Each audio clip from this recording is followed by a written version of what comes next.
Sur ces photos, la seconde boîte noire de l'Airbus, manifestement noircie par les flammes, difficilement identifiable.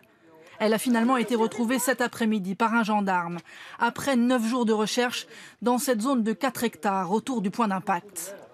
Cette boîte, de la même couleur que la roche, se trouvait sur la gauche d'une ravine, déjà plusieurs fois explorée, mais elle était totalement enfouie. C'est donc en creusant que ce gendarme l'a retrouvée. Son état général laisse raisonnablement espérer une possibilité d'exploitation. Les enquêteurs vont désormais pouvoir confirmer le scénario du crash. Les informations que contient cette boîte devraient compléter les enregistrements audio de cette autre boîte noire, celle qui a été retrouvée en premier.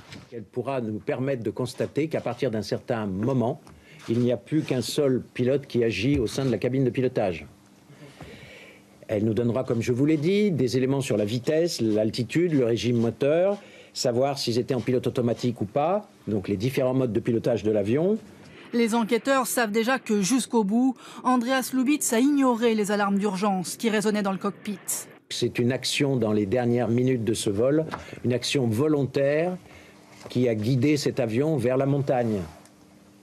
Non seulement en perdant l'altitude, mais en corrigeant la vitesse de l'avion.